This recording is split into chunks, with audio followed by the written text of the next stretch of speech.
eu gostaria já de passar a palavra para o professor Nelson Ramos Barreto, que também fará uma explanação, principalmente com relação ao seu livro Tribalismo Indígena, Ideal Comum no Missionário para o Brasil do século XXI. Então, com a palavra agora, professor Nelson Ramos Barreto. Uma boa noite, Jana. Eu queria agradecer o convite, me sinto muito honrado com isso, e felicitar a Assembleia Estadual do Mato Grosso do Sul por essa iniciativa. Como disse o senhor Lourenço, acho que a primeira Assembleia que realiza esse trabalho e que vai ter repercussão nacional. Depois dessa exposição fundamentada e detalhada do senhor Lourenço Carrasco, fica até difícil de falar novamente, mas eu espero trazer algum contributo para os senhores deputados, para essa CPI, com o material que eu trouxe. É muito, quase uma coincidência, que eu estive lá na Raposa Serra do Sol, em 2008, quando foram passadas as portarias aqui da demarcação de terras indígenas. Eu me lembro até hoje que eu estava entrando na sala do governador para entrevistá-lo, e ele apresentou o primeiro documento, disse: olha, o senhor está vindo aqui para Raposa Serra do Sol, mas olha o que está acontecendo já em Mato Grosso do Sul, que será o próximo estado. Então, por isso eu passo um pouco a introdução da Raposa, para se ter uma experiência do que está acontecendo aqui e o que pode acontecer aqui, a não ser iniciativas como essa que possam barrar isso que passou em Roraima. Bem, aqui a gente fica numa posição que não enxerga o que passa. Mas eu coloquei o título desse trabalho de Questão Indígena da Catequese à Jornada ao Terrorismo Agrário. Por quê? Às vezes, de uma simples ideia, de uma repetição de uma ideia, uma catequese à jornada. Essa é uma expressão italiana que antigamente era muito usada quando foi feito esse livro, do Dr. Plínio Corrêa de Oliveira, que significa moderna, atual, atualizada. Buongiorno em italiano, né? Então, como é que de uma ideia nós podemos cair num terrorismo agrário? Essa é o principal escopo da minha apresentação. Então eu queria dar uma preliminar, talvez alguns estranhem pelo tema, mas eu sou um defensor dos índios, né? Eu tenho sangue indígena, como 60% da população branca do Brasil, segundo um mapa genético, tem sangue indígena, eu tenho sangue negro e o sangue português. Essa foi a maravilhosa miscigenação e a formação do Brasil. E sou da campanha Paz no Campo. Pode passar. Assim se formou o Brasil. Ao contrário dessa teoria do descobrimento, que condena o descobrimento, o Brasil se formou pela miscigenação. Nós vemos São Paulo, por exemplo, né? Não é só as populações mais simples, mas em São Paulo, quando Martim Afonso chegou, ele encontrou o cacique Tibiriçá, que tinha a sua filha Bartira casada com um português, que não se sabe como é que chegou aqui, mas já estava aqui, João Ramalho, e que deu origem às principais famílias de São Paulo, chamadas famílias quatrocentonas. Então, as famílias quatrocentonas de São Paulo têm origem na mestiçagem portuguesa com os índios. E a figura do Tibiriçá está lá na cripta da Catedral de São Paulo. Então, esses são pequenos fatos que mostram como é que foi.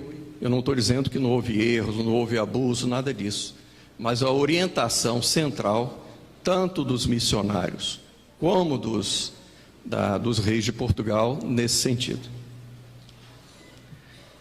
Bem, ontem nós tivemos a festa de Nossa Senhora Aparecida, Rainha e Padroeira do Brasil. Dia 12 de outubro de 2008, nós encerramos esse livro, em honra a ela. Esse livro, ele é composto de 2 partes, por isso se chama 30 anos depois. É uma segunda edição, porque a primeira parte do livro é o livro do professor Plínio Corrêa de Oliveira, que publicou em 1977. Quer dizer, o CIMI tinha sido criado havia 5 anos, nós estávamos em pleno regime militar, e o doutor Plínio já denunciava essa nova missiologia, ou seja, essa transformação, essa mudança, essa infiltração dentro da igreja. Tanto é que isso foi reconhecido no Supremo Tribunal. Nós vamos falar isso depois. Então, há 30 anos o Brasil tomava conhecimento, entre perplexo e atônito, da existência de uma corrente de missionários contrária à catequização e à civilização dos índios. Segundo ela, os civícolas devem permanecer no seu primitivismo, caracterizando o tipo humano ideal do 3º milênio. E não haverá lugar para missionários como Beato José de Anchieta, agora canonizado pelo Papa, alvo de suas injustas e pesadas críticas. A revelação foi feita por Plínio Corrêa de Oliveira na sua profética obra Tribalismo Indígena, Ideal Comum do Missionário para o Brasil no século XXI, que teve 7 edições e 76 mil exemplares de tiragem. Já relatei que chegamos na audiência com o governador. As autoridades do Mato Grosso do Sul manifestavam a surpresa e preocupação com as portarias editadas pela FUNAI.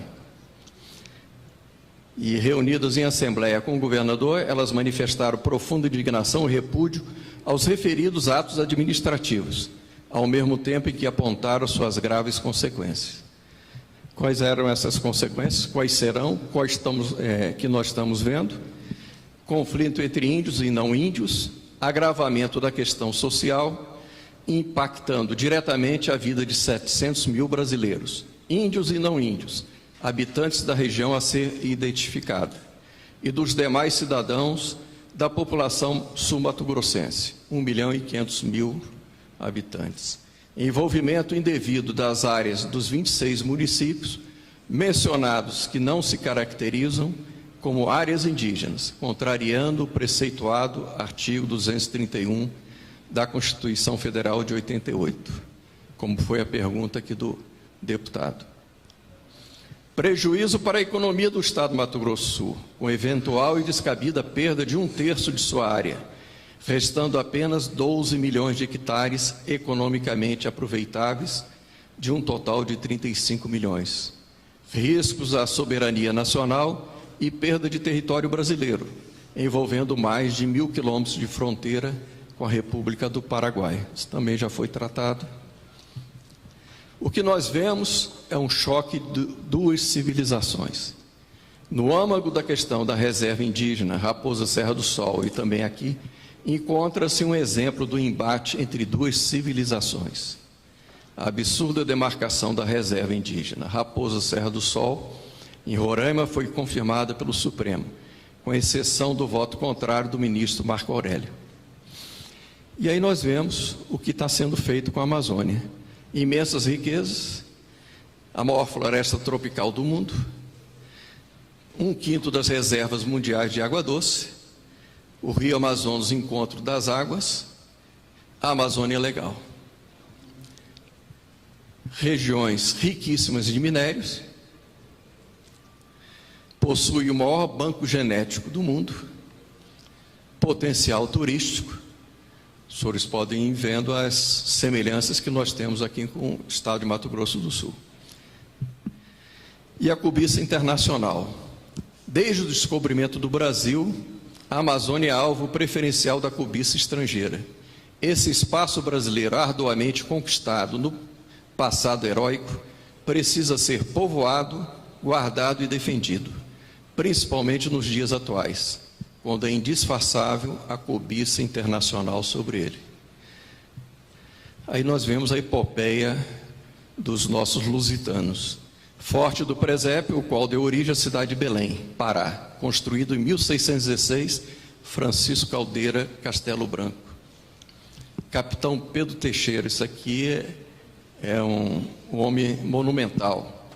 Cerca de 2 décadas após a construção do Forte do Presépio, o notável explorador capitão Mor Pedro Teixeira comandou uma expedição que atingiu Quito, no Equador.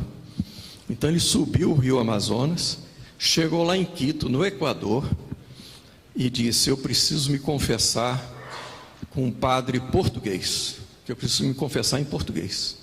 Aí acharam um franciscano português. Ele disse: o senhor volta para Lisboa e registra em cartório todo o mapeamento do que nós fizemos, porque eu não sei se na volta ainda vou voltar com vida. E esses documentos que serviram depois, quando Espanha e Portugal se separaram, o Brasil estava restrito pelo Tratado de Tordesilhas, foi baseado nisso que no Tratado de Madrid o Brasil conquistou toda aquela Amazônia. Aqui o Forte Real Príncipe da Beira. Então, durante os séculos 17, 18 e 19, os luso-brasileiros ergueram, em pontos estratégicos da Amazônia, obras de arquitetura militar, como fortalezas e fortins, no total de 35 dessas fortificações. Então, o Brasil não foi constituído na praia, não, foi com muito esforço. Aqui deu origem a Cáceres, Dom Luís de Albuquerque, Melo Pereira e Cáceres. Dom Luís, construtor do Forte Príncipe da Beira, fica lá em Rondônia, registrou em ata, em 1776, a soberania e o respeito de Portugal impõe que neste lugar se erga um forte, e isso é obra e serviço dos homens del rei, nosso Senhor, e como tal, por mais duro, por mais difícil, por mais trabalho que isso dê, é serviço de Portugal e tem de se cumprir. Então eles tinham que trazer a pedra de Portugal, porque não tinha pedra naquela região. Bem, como é que se formou o povo brasileiro? E o exército brasileiro reconhece isso. Foi na Batalha de Guararapes, em 1648, em Pernambuco. Por quê? O exército brasileiro tem as suas raízes em Guararapes. 2 magníficas vitórias sobre as tropas de ocupação do invasor holandês, que há 18 anos dominava boa parte do Nordeste. Em Guararapes, disse o eminente sociólogo Gilberto Freire, escreveu-se a sangue o endereço do Brasil, o de ser um Brasil, está pegando aí? Verdadeiramente mestiço na raça e na cultura.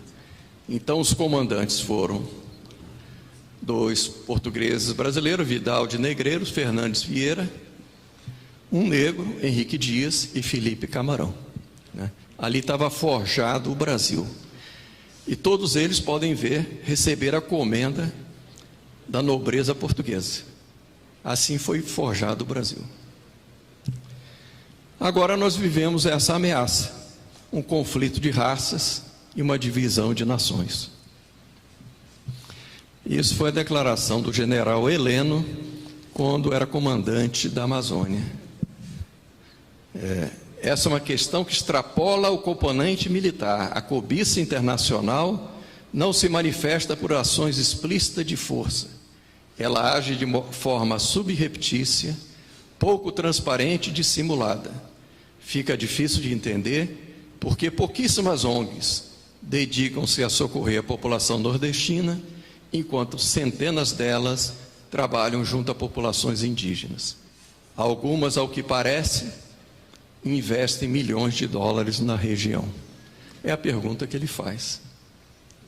e disse: a política indigenista é lamentável e caótica. É só ir lá ver as comunidades indígenas para ver que essa política é lamentável, para não dizer caótica, disse Heleno durante palestra no Clube Militar no centro do Rio. Pela primeira vez estamos escutando coisas que nunca escutamos na história do Brasil. Negócio de índio e não índio. No bairro da Liberdade, em São Paulo, vai ter japonês e não japonês? Só entra quem é japonês? Como um brasileiro não pode entrar numa terra porque é uma terra indígena? Isso até um general em Roraima foi proibido de entrar numa terra indígena.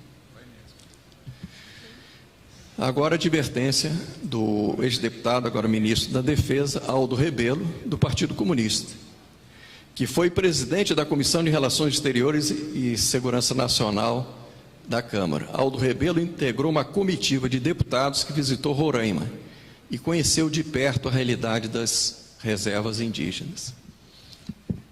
A demarcação contínua da reserva Raposa Serra do Sol foi um erro geopolítico do Estado brasileiro. Então, o Supremo pode cometer erros, o governo brasileiro também. É alarmista falar de cobiça internacional sobre a Amazônia? Ele responde: as manifestações em favor da submissão da Amazônia a uma espécie de tutela internacional só podem causar repulsa aos brasileiros com um mínimo de dignidade. As declarações e os estudos cobiçando a Amazônia são reais desde o século XVII. Dom Pedro II, numa carta à Condessa de Barral, já explicava. Isso é o próprio Aldo Rebelo falando. E aqui nós temos algo semelhante que está acontecendo. E isso aí não é nenhuma teoria, foram declarações de chefes de Estado. Isso aí está até no relatório da comissão do Senado. Al Gore, que foi ex-presidente: ao contrário do que os brasileiros pensam, a Amazônia não é deles, mas de todos nós. Quer dizer, vê se um de nós fosse lá e dissesse: não, uma rata... A Flórida não é deles. Manhattan também não é deles. Quer dizer, vamos agora fazer um governo internacional? Mikhail Gorbachev: o Brasil deve delegar parte de seus direitos sobre a Amazônia aos organismos internacionais competentes. Quer dizer, como é que o Brasil foi assinar essa declaração da ONU? John Major, que foi ex-premier do Reino Unido: as campanhas ecologistas internacionais sobre a região amazônica estão deixando a fase propagandística para dar início a uma fase operativa que pode definitivamente ensejar intervenções militares diretas sobre a região. Então, eles vão espalhando: a Amazônia é o pulmão do mundo, etc. E daí dizer que o Brasil não tem condições. Mitterrand, da França: o Brasil precisa aceitar uma soberania relativa sobre a Amazônia. Baseado em quê? Quer dizer, será que nós brasileiros vamos permitir isso? Raposa Serra do Sol é a denominação para a reserva das etnias Macuxi, Ingaricó, Patamona, Wapixana, Tuaraipanga. Então vejam só, são vários povos, mas de propósito eles reuniram, até o nome é complexo: Raposa Serra do Sol, totalizando 1.743.000 hectares. Segundo dados do IBGE, conforme o censo de 2008, aproximadamente, aquela região abriga 19 mil índios e não índios. Agora já discutimos o artigo 231, já foi falado, quer dizer, diz que as terras que tradicionalmente ocupam, e não as do passado. Quais são as etapas de uma demarcação? Segundo a legislação: primeiro, a identificação, consiste na elaboração da FUNAI de proposta de criação de uma área indígena. Depois vem a demarcação, o ministro da Justiça, que baixa a portaria, homologação, decreto do presidente da República, e a regularização fundiária, que é a desintrusão das áreas. Esse termo é horroroso, né? É tirar os brasileiros de lá. Agora, nesse processo todo, o que eles fizeram? É o laudo antropológico, ele é onipotente e onisciente. Podemos dizer que ele é a peça mais importante no processo de demarcação das reservas indígenas. Atualmente, o laudo se apresenta como um ser onipotente e onisciente. O laudo passa por cima de propriedades escrituradas, risca cidades do mapa e mesmo municípios inteiros. O progresso socioeconômico de um Estado da Federação e mesmo a soberania da nação brasileira são irrelevantes diante do poderoso laudo antropológico. E, de fato, são laudos inteiramente fabricados. E o pior, isso assisti lá na Câmara, o assessor do ministro da Justiça, dizendo, olha, nós como advogados temos que ter humildade. Quem entende de antropologia são os antropólogos. Então, a justiça não pode julgar um laudo. O que aconteceu com o laudo da Raposa Serra do Sol? Foi contestado e condenado pela própria Justiça Federal de Roraima, depois pelo Tribunal Federal da Primeira Região, como documento irreal, sem valor legal e contraria os interesses legítimos de índios e não índios. Como é que eles começaram a fazer esse laudo? No início, os antropólogos alegavam que só os tuxauas, lá os caciques são chamados de tuxauas, mas lá também os índios já são aculturados. Conheciam melhor do que ninguém suas terras ancestrais. Em 77, uma memória bastante inflada, um grupo de tuxauas reivindicou uma demarcação de 578 mil hectares. Quer dizer, já com a propaganda e tudo, quanto vocês querem de terra? 578 mil. Em 85, menos de 10 anos, a mesma antropóloga identificou uma área de 1.577.000, desmembrados em 5 regiões separadas. Quando chegou em 93, a FUNAI apresentou o famoso relatório do grupo técnico, propondo a demarcação contínua 1.678.000, que depois chegou no Supremo 1.700.000. E coisa curiosa, né? Onde há minério, há reserva de índio. Então é só verem aqueles pontos vermelhos, todos onde tem reserva de índio. Aí até alguém disse, com certeza são os principais índios protegidos em Roraima. Comentário sobre o artigo 231, mostrando também que o artigo ele precisa ser compatibilizado com os outros artigos da Constituição, que garantem o direito de propriedade. Depois, também nessa linha, eu vou apressar um pouco. Bem, nós vamos ver agora entrar provavelmente na questão do CIMI. Aí nós temos o contraste entre duas concepções. A concepção católica tradicional das missões. Então, o doutor Plínio, para recapitular, de tal maneira, essa noção foi se esmaecendo, que ele coloca, qual era a finalidade? Como fim, evangelizar. Evangelizando, civilizar. Civilizando, fazer o bem. Essa transformação não interessa apenas a especialistas, mas afeta profundamente o futuro da igreja e da pátria. É o que nós estamos vendo aqui. Então, o fim supremo da missão é a glória de Deus e a bem-aventurança eterna. A palavra missão vem do latim missio, de mito, isto é, eu envio. O missionário é, pois, um enviado. Essa fotografia aí é das irmãs Maria Imaculada, fazendo a missão como era tradicional. Aí nós temos o índio Chavante, rezando diante do cruzeiro. Ensina a igreja que a via normal para o homem se salvar consiste em ser batizado, crer e professar a doutrina e a fé de Jesus Cristo e a lei de Jesus Cristo. Então, por que eu estou dizendo isso? O Estado brasileiro é laico, mas o CIMI não, ele se diz católico, então ele tem que seguir a doutrina católica. E o princípio de um missionário é fazer isso.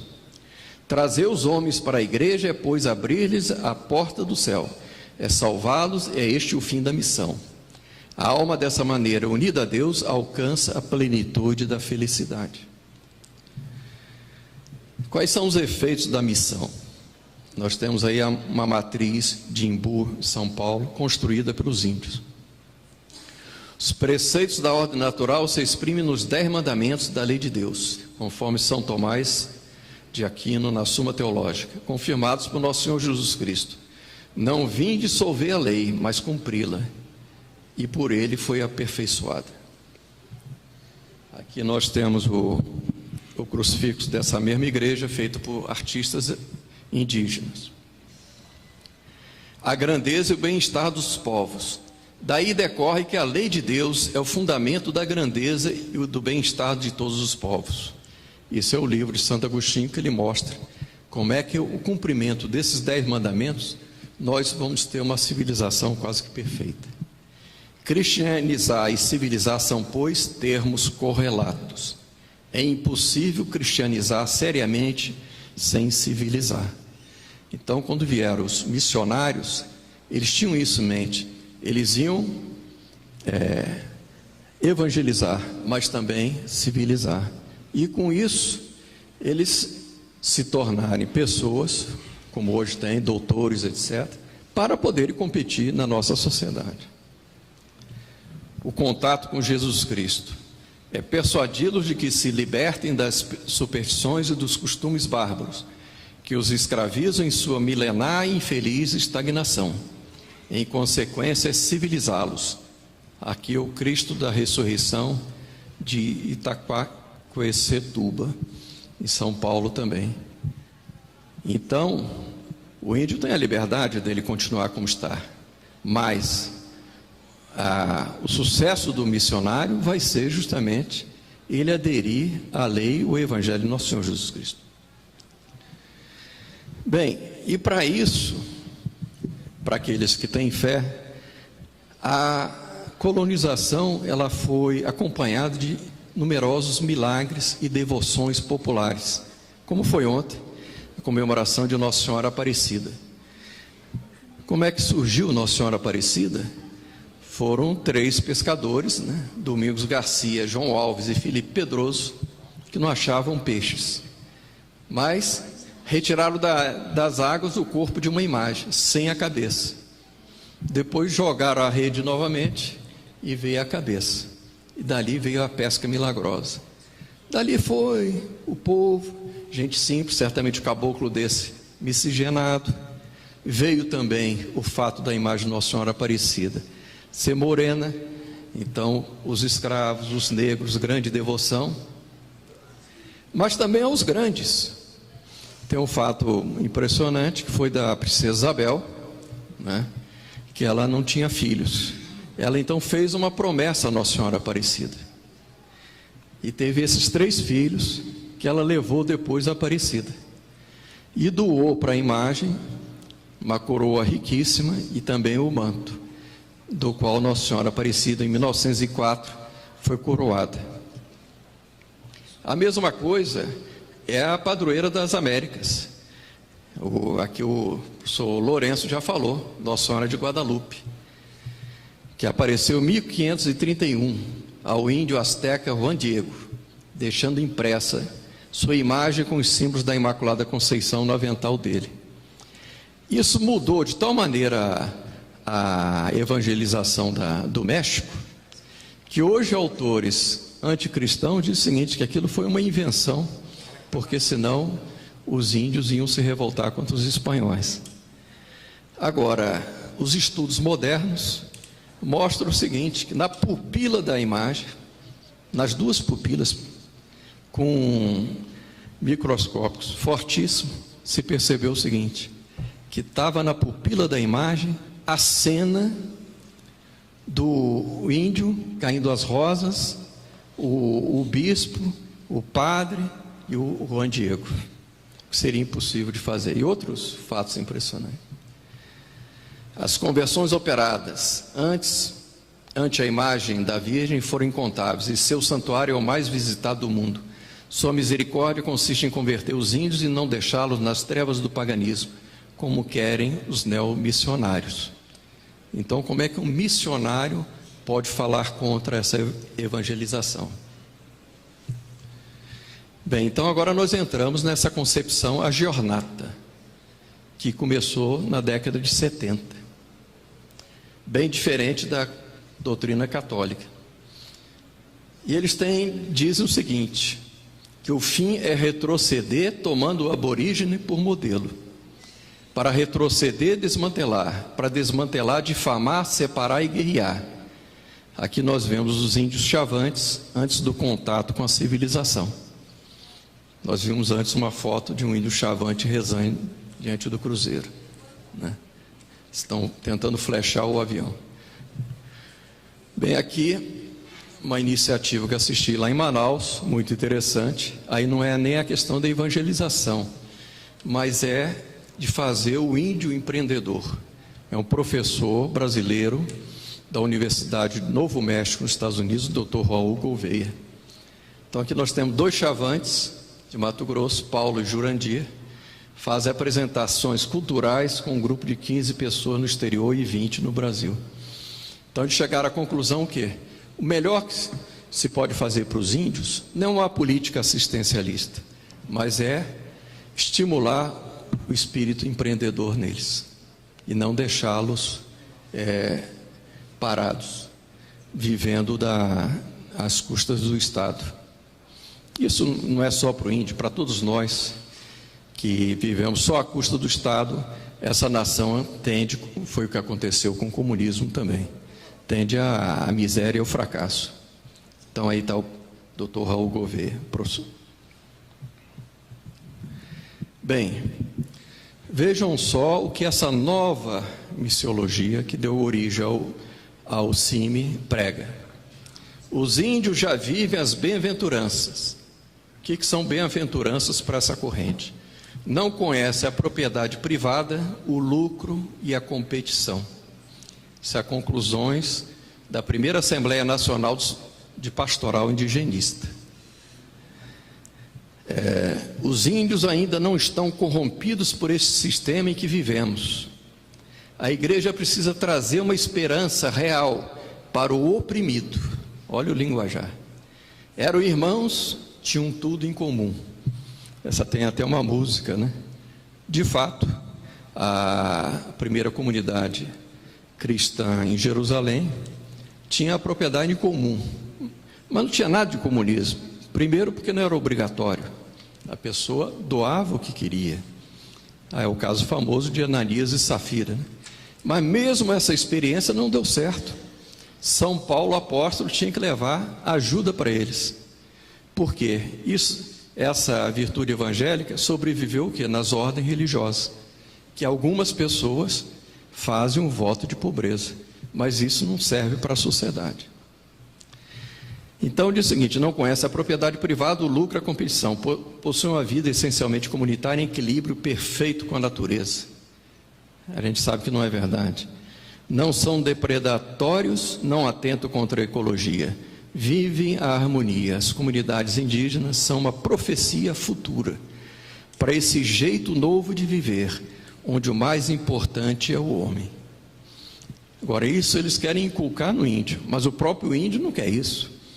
É o exemplo que foi dado, quer dizer, eles querem se desenvolver. 2 mandamentos da lei de Deus, o 7º, não roubar, e o 10º, não cobiçar as coisas alheias, garantem um direito de propriedade. Mas o que é uma sociedade humana sem propriedade privada, sem lucro e sem competição, se não uma sociedade comunista? Ele não chega a dizer, mas é isso.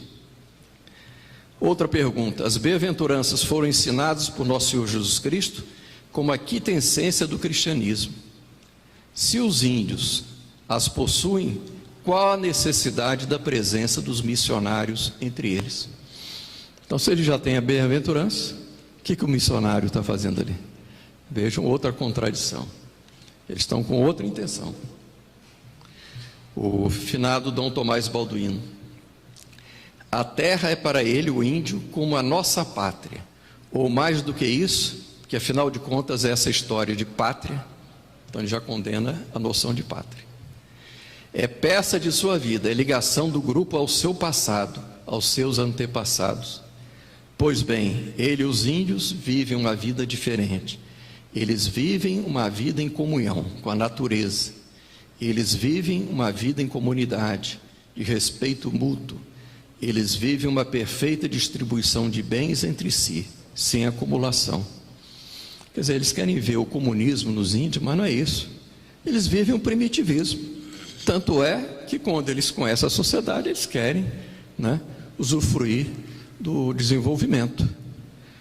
Tem um inglês que diz isso, a idade da pedra não acabou por falta de pedra, é porque as pessoas conheceram outros. Bem, eles dizem que os índios são modelos para a nossa sociedade.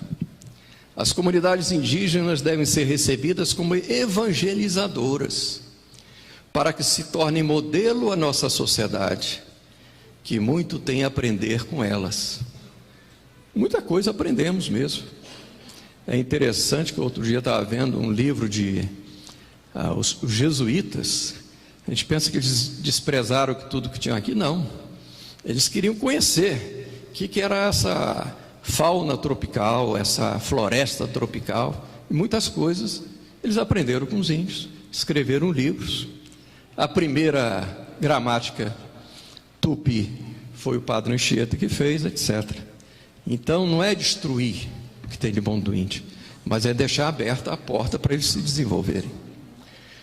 O Dom Fernando Gomes discorreu sobre a importância do encontro, mostrando sua necessidade para a formação de melhor visão da igreja no campo indígena, frisando o fato de suas comunidades serem recebidas como evangelizadoras, no sentido de que se tornem modelos para a nossa sociedade. Então, por isso, vejo como é que uma doutrina vai conduzindo depois ao que nós vimos do terrorismo agrário. Mas começa assim, com esse elogio falseado. Aqui o padre Antônio Iaez, jesuíta. O problema não está do lado do índio, mas na sociedade nacional. Não é o índio que deve ser condicionado, mediante um sistema de educação alienado de sua cultura, de sua história, mas a sociedade nacional é que deve preparar-se para aceitar como ele é, para compreender e respeitar o mundo do índio e não pressioná-lo a vir para o nosso mundo. Ora, é o próprio índio que quer isso. A nossa sociedade, pelo pecado e várias deformações, tem muitos erros, mas mesmo assim ainda é fruto da civilização cristã. E concluem: a evangelização não é necessária. A evangelização é capaz de descobrir a presença de Cristo no grupo tribal, o qual vive de maneira mais cristã do que nós, com o nosso batismo, que é a nossa prática religiosa. Sem professar o nome de Cristo, os índios vivem muito mais na plenitude de vivência anunciada pelo Cristo, como uma boa nova de libertação, do que nós que vivemos como pagãos uns em relação aos outros. Por que ele diz que nós somos pagãos? Porque nós temos o direito de propriedade. Olha só o absurdo. Então, é o índio que tem que batizar a gente. Aqui é uma tribo do Equador, se chama Jivaros. Eles são chamados encolhedores de cabeça.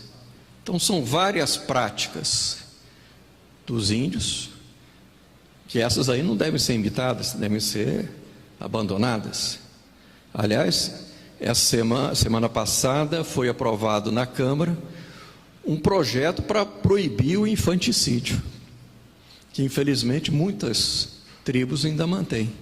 E o CIMI foi contrário, que diz que é uma cultura.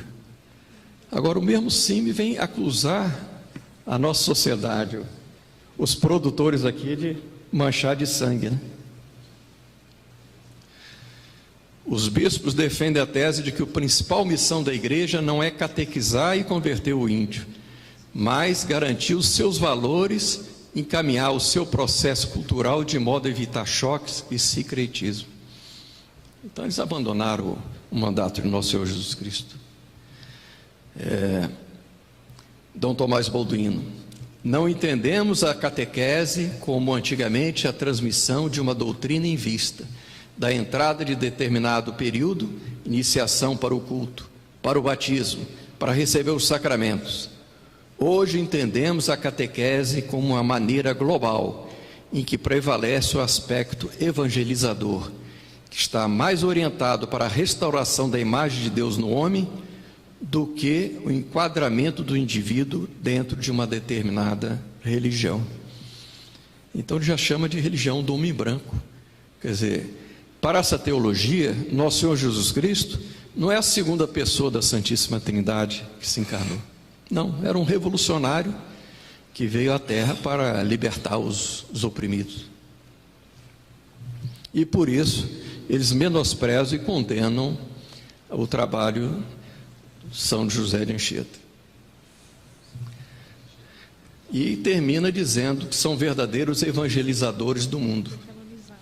Nós, os missionários, não vamos a eles como quem leva uma doutrina ou uma evangelização que o Cristo nos trouxe e confiou.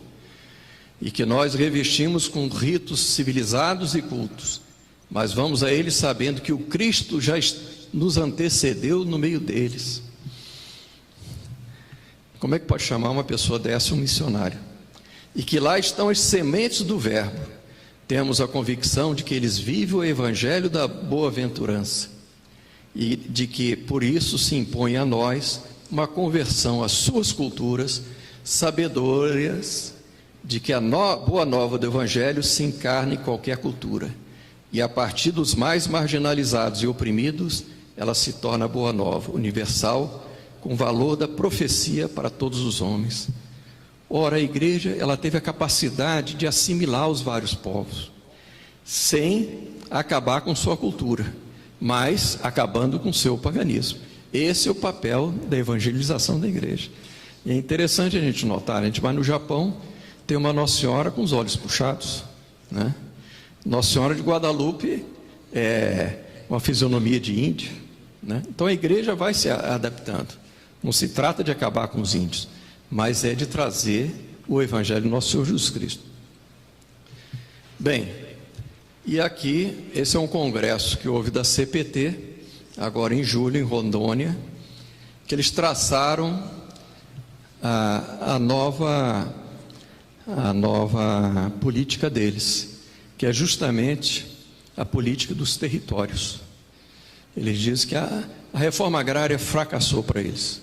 Então, o congresso da CPT, realizado em Porto Velho, agora dia 12, 17 de julho último, uma rotação se esboçou claramente no sentido de adotar uma ação ecológico-tribalista, tática hoje em moda nas esquerdas. O grande inimigo a ser enfrentado é o capitalismo. Assim, a direção da CPT procura acertar o passo com aqueles que já fizeram anteriormente essa rotação, como o ex-Frei Boff, Frei Beto e outros do gênero. A atividade revolucionária seria transferida agora para a chamada territorialidade, isto é, promover territórios autônomos no Brasil. Essa é a declaração deles. Seja para índios, seja para quilombolas, seja para camponeses, enquanto unidade política e social, a nação brasileira explodiria. Bem, então eu termino com a sentença do ministro Marco Aurélio, que ele diz que, no seu voto, ressaltou a previsão acertada do grande líder católico, fundador da revista Catolicismo. O Sr. Lourenço falou que o artigo 231, não foi ele que falou, foi o Dr. Clóvis Ramalhete. Alguns leram, sim. E o Dr. Plínio foi um dos que leu. Também vale registrar que, em 87, o professor Plínio Corrêa de Oliveira, autor de Tribalismo Indígena, diante dos trabalhos de elaboração da Carta de 88, advertiu, e são palavras do Marco Aurélio, ministro Marco Aurélio: projeto de Constituição a adotar-se em uma concepção tão hipertrofiada dos direitos dos índios abre caminho a que se venha a reconhecer aos vários agrupamentos indígenas uma como que soberania diminute rationes, uma autodeterminação, segundo a expressão consagrada. o livro Projeto de Constituição Angustia o País. Proféticas palavras, tendo em conta até mesmo o fato de o Brasil, em setembro de 2007, haver concorrido no âmbito da Assembleia Geral da ONU para aprovação da Declaração Universal dos Direitos Indígenas, ressaltou Marco Aurélio. O que resultará dessa fatídica decisão? Como ficarão essas famílias divididas e os índios contrários à demarcação e de etnias diferentes reunidas nessa pequena Torre de Babel e entregues à sua própria sorte? E se amanhã vier a faltar arroz nas nossas mesas, principalmente lá em Roraima, que era produtor de arroz? Houve famílias, um senhor de quase 100 anos, que era casado com uma indígena, teve que sair da reserva, dividindo a família, dividindo a sociedade. Diz a sabedoria do caboclo do nosso lendário Pantanal aqui, ao observar a natureza: a sucuri pode comer o boi, mas depois não anda. Me disseram que é um dito daqui, né? Então, eu acho, quer dizer, nós prevemos, e essa iniciativa aqui da Assembleia Legislativa, um passo importante para frear essa divisão nacional, divisão da sociedade e também o prejuízo para os próprios índios. Porque essa doutrina dessas missões, ela não fica só nas ideias. Eu não tenho provas, eu ouvi dizer que pessoas têm, né? Mas a doutrina já é um incitamento contra o direito de propriedade e contra a nossa civilização.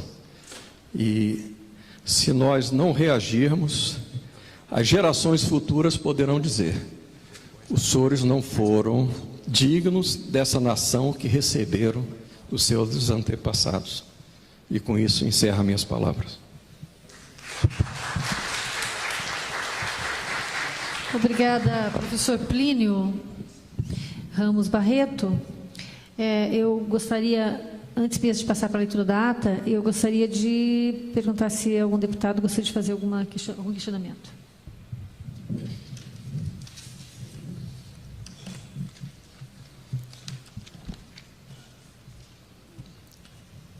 Bom, senhor Nelson Ramos Barreto, eu vou apenas repetir aqui o que eu disse ao final da palestra do senhor Lourenço Carrasco, que o senhor faz uma exposição de ideias que são divulgadas em livros e constituem aí toda uma teoria sobre a atuação do CIMI nessa missão à jornada. E, obviamente, muitas coisas que foram ditas, eu não comungo com essas ideias, mas eu vou apenas dizer aquilo que o filósofo Voltaire disse: posso não concordar com tudo o que dizes, mas vou defender até o fim o seu direito de dizê-lo. Então, infelizmente, a meu ver, essa reunião da CPI ficou prejudicada. Ela não deveria se dar dessa forma. Não está previsto no nosso regimento reuniões, audiências públicas, palestras, como nós tivemos aqui hoje, mas respeito as opiniões e as ideias que o senhor apresentou aqui hoje. Para cumprir o meu dever como membro da CPI, só faria uma pergunta: como esta CPI foi instalada na Assembleia Legislativa para investigar a atuação do CIMI no estado de Mato Grosso do Sul, para investigar denúncias de que o CIMI incita e financia invasões de propriedades rurais, eu perguntaria a Vossa Senhoria se o senhor tem conhecimento e tem provas de que o Conselho Indigenista Missionário incita estimula e financia invasões de terras aqui no Mato Grosso do Sul?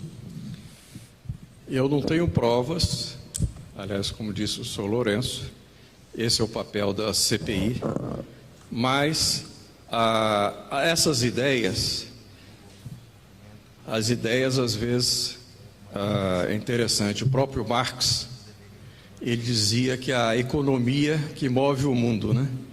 Mas ele passou a vida dele todo fazendo ideologia, porque ele sabia que eram as ideias que movem o mundo. É claro que tem sua repercussão econômica.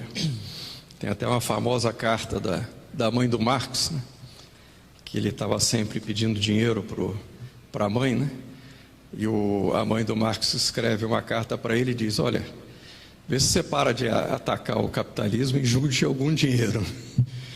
Mas é isso. Então a ideologia tem mais importância do que podemos imaginar. Agora, a CPI deve chegar, aí já é o lado policial, de ver como é que é feito essa incitação, essas invasões, porque não é possível um Estado, né, ser assolado por 98 invasões, os proprietários acossados lá, vem o ministro da Justiça aqui, faz aquele papelão, inteiramente despreparado, prepotente, etc. E o estado da importância de Mato Grosso do Sul viver desse jeito. E não só isso, mas, como o deputado falou, com o suor desses produtores. E sempre houve essa paz. Depois dessas doutrinas que foram instigadas, e Roraima foi a mesma coisa. Chegou lá um bispo, Dom Aldo Mugiano, um bispo italiano, que vinha já de Moçambique, e ele começou a instigar. Como é que ele fez? Ele chegou primeiro: nenhum padre mais vai rezar a missa, fazer o batizado na casa dos fazendeiros, dos proprietários. Nós vamos ter que ter centros, porque eu não quero mais isso. Quer dizer, o proprietário ser o padrinho, eles serem os compadres. Ele foi quebrando toda a estrutura social lá de Roraima. Mesmo assim, ele não conseguiu a maioria dos índios. A maioria dos índios ficou contrária à demarcação contínua. E muitos abandonaram a Igreja Católica e foram para o lado evangélico. E mais recentemente, chegaram em Pacaraima, uma juíza, e quer agora fazer uma desintrusão na cidade de Pacaraima. E foi um líder indígena que se levantou e disse: olha, nós não queremos não, queremos continuar com a cidade. Como é que nós vamos ter um hospital, uma escola? Quer dizer, todos os acessos não vão perder. Então, essas ideias, elas, vejam só, são 40 anos, 30 e tantos anos, 40 anos, foram conquistando, e não só o CIMI, mas foram, hoje, se a gente lê os manuais de história, as escolas, as pessoas já estão sendo impregnadas por essa visão distorcida. Por isso que eu quis dar um pouquinho da história aqui da nossa colonização, do nosso missionário, embora muito rapidamente, eu desculpe aí que já está muito tarde, mas é porque nós já estamos, a sociedade hoje está impregnada já disso, dessas ideias errôneas. Agora o Ministério da Educação baixou um novo plano de educação que tira toda a história europeia do Brasil. Vai ser uma história ameríndia e africana. Quer dizer, como é que pode? Mas é por quê? Já para caminharmos para essa sociedade. Porque o ideal da vida deles é um ideal tribal. E como pode uma organização católica, missionária, pregar o contrário da doutrina da igreja? Era isso. Eu agradeço também o respeito do deputado, que ouviu, eu imagino, pelas ideias do senhor, que não combina com isso. Mas eu até me restringi a isso, é mostrar a contradição entre o catolicismo e os novos missionários. Eles podem ter essa ideia, O CIMI pode ter essa ideia, mas ele não pode dizer que é católico. Ele precisaria antes abandonar a fé católica. Bem, obrigada, professor Nelson Ramos Barreto. Obrigado pela sua contribuição e pelas informações que o senhor nos traz. Parabéns e que possa continuar fazendo esse trabalho e, claro, a cada dia mais conhecendo e adquirindo conhecimento,